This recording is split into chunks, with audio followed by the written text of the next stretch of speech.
Hello students, ગુડન આબેન. તો આજે આપણે જોઈએ સિઝન્સ ઇન જર્મન અને મંથ્સ ઇન જર્મન કે મંથને શું કહેવાય છે. મંથ એટલે જાન્યુઆરી, ફેબ્રુઆરી, માર્ચ, એપ્રિલને જર્મનમાં શું કહેવાય છે.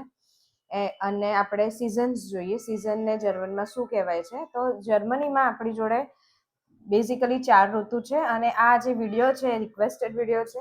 તો thank you for the topic કે તમે અલગ અલગ ટોપિક આપો છો જેનાથી મને ખબર પડે છે કે મારે આગળ કયો વિડીયો બનાવવો. સો ચાલુ કરીએ વિન્ટરથી. વિન્ટરનો પહેલા તો આમાં બધાના આર્ટિકલ જુઓ. ડેર ડેર ડેર ડેર. ઓકે, આ બધા છે મસ્ક્યુલિન. ઓકે, તો વિન્ટરને આપણે કહીશું ડેર વિન્ટર. ડેર વિન્ટર, બરાબર. તમે સાંભળશો ત્યારે આરનું નહીં સંભળાય. ડેર વિન્ટર, ડેર વિન્ટર. ઓકે, એ જ સંભળાશે. પછી જોઈશું સ્પ્રિંગ, જેને આપણે ગુજરાતીમાં વસંત ઋતુ કહીએ છીએ. તો એને આપણે કહીશું ડેર ફ્રુલિન. ડેર ફ્રુલિન. અહીંયા તમે જોયું હશે ફ્લુ એટલે લખ્યું છે કે આરને તમે જ્યારે સાંભળશો ને ત્યારે દેખાશે જ નહીં, કે આર સંભળાશે જ નહીં. તો ખાલી એવું જ આવશે ફ્રુલિન, ફ્રુલિન. બરાબર. પ્રોનાઉન્સિએશન જર્મનનું અલગ છે ને આપણે જ્યારે ગુજરાતીમાંથી જર્મન શીખીએ છીએ કે આપણે વી આર ઇન્ડિયન્સ, બરાબર. આપણે જર્મન શીખીએ છીએ ત્યારે પ્રોનાઉન્સિએશન ડાયરેક્ટ નથી આવતું, એ આવતા ઘણી વાર લાગે છે. તો તમે આ બોલશો તો પણ ધેટ ઇઝ રાઈટ. ઓકે, એ સાચું જ છે. પછી આગળ વાત કરીએ ડેર ઝોમર. ડેર ઝોમર એટલે સમર ઋતુ, સમરની વાત કરે છે, ઉનાળા ઋતુની વાત કરે છે. પછી જોઈએ ઓટમ, પાનખર ઋતુની. તો એને કહીશું ડેર હેબ્સ્ટ. ડેર હેબ્સ્ટ, બરાબર. ડેર હેબ્સ્ટ. અને સિઝનને આપણે શું કહીશું જર્મનમાં? તો સિઝનને કહીશું યાહારેઝાઇટેન. યાહારેઝાઇટેન. ઓકે, નેક્સ્ટ આપણે જોઈએ મંથ્સ. નેક્સ્ટ જોઈએ months. Name of the months in German. તો અહીંયા આપણી જોડે ઇંગ્લિશ છે અને જર્મન છે અને અહીંયા ગુજરાતીમાં ઉચ્ચારણ લખેલા છે.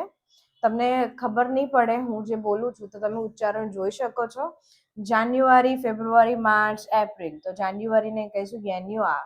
યાન્યુઆર, યાન્યુઆર, બરાબર. ફેબ્રુઆરીને કહીશું ફેબ્રુઆર. ફેબ્રુઆર, ફેબ્રુઆર. પછી છે માર્ચ. માર્ચને કહીશું મેથ્સ. Maths, maths. આર આવે છે પણ એ બહુ જ સાયલેન્ટ આવે છે. પછી છે એપ્રિલ. એપ્રિલને કહીશું આપ્રિલ. આપ્રિલ, આપ્રિલ. ઓકે, નેક્સ્ટ જોઈશું આપણે મે, જૂન, જુલાઈ, ઓગસ્ટ. મેને કહીશું માય. My, my. પછી છે જૂન. તો જૂનને કહીશું આપણે યુની.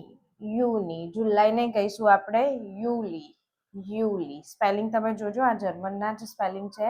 મે, યુની અને યુલી. પછી છે ઓગસ્ટ. તો આવગસ્ટ. આવગસ્ટ. આગળ જોઈશું next. Okay, September, October, November and December. તો સપ્ટેમ્બરને કહીશું સપ્ટેમ્બર. September, September. પછી છે October. October, October. November, November. પછી છે ડિસેમ્બર. ડિસેમ્બર. તો આવા જ વિડીયો જોવા માટે કોન્ટેક્ટ કરો અમારો અને નેક્સ્ટ આપેલા અહીંયા નંબર ઉપર તમે સંપર્ક કરો અને મને ટોપિક તમે કમેન્ટમાં લખો. Thank you so much. ડંકશ્યુન for watching this video. Please subscribe EU Study Hub. We need your motivation.